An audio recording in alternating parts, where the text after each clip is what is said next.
So yun mga boss, may nakaabot sa aking mensahe or pinihim tayo ni Ma'am Mary Grace tungkol sa kanyang biyanan na si Ma'am Flora Urbano.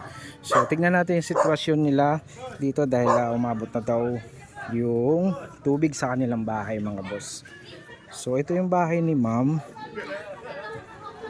si Ma'am Flora. Yan. So abot yung tubig. So hanggang doon yung tubig mga boss. So hanggang dito yung tubig, pero mas lalalim pa to mga boss. Pag umangat pa yung tubig, abot hanggang dito daw yan. So yun mga boss, andito kasama natin si Ma'am Flora. Puntahan natin sa kanyang bahay. Lulusong tayo dito sa tubig siyempre. Okay. Hindi, okay lang po. Comment na kayo. Tayo dito. Like and share. Follow. Sa bahay ni Ma'am Flora o si Nanay. Nanay Flora. Ano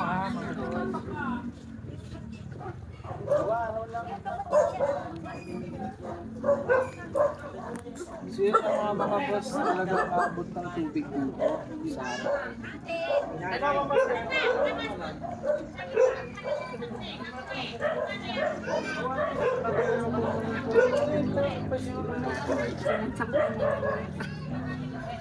Yun, hindi na pwede tulungan. Hindi na pwedeng tulungan. Nag-iisa lang si Nanay dito. Apat sila yung apo niya. Apo niya. Pero apat sila. Ayun mga boss, si Nanay. Ha? Five. So ayun po, kasama natin si Nanay Flora Urbano. Ito si Nanay.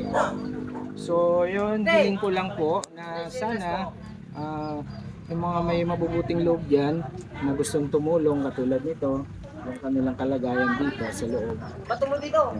So ang kailangan lang daw dito, mapalitan nito itong pagtutulugan ni Nanay. Yan. At saka yung mga dingding niya. Yan, mga dingding niya kasi butas-butas na nga.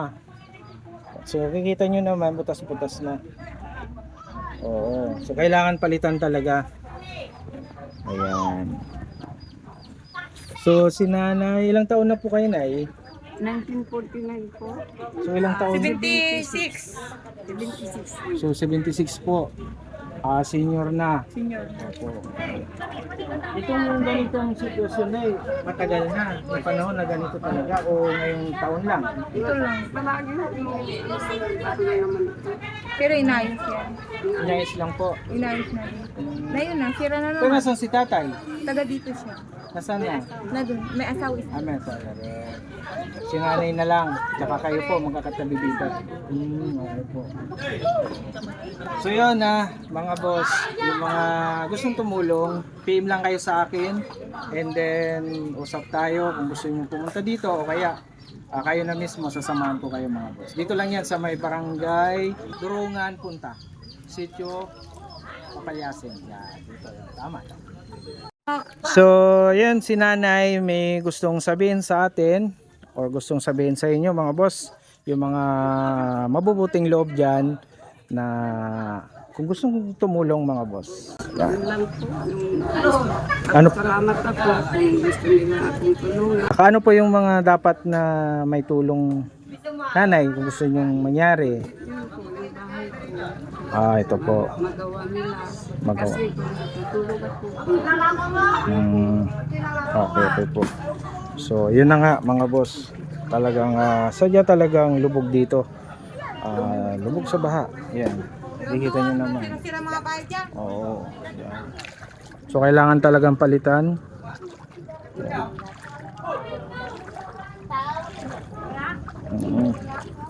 Ayan. Oo, talagang palitin na yung bahay ni Nanay. Mga boss ha.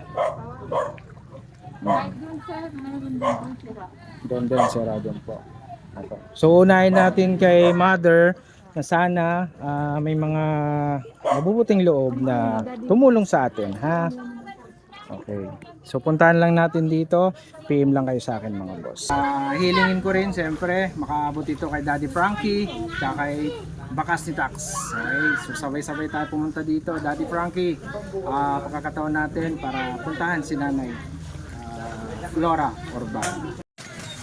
So ayun mga boss, mayroong nagbigay ng tulong kay Nanay Flora. Yan, yung 10 kilong bigas. Saka yung grocery ha. Yan, salamat sa nagbigay. Yan.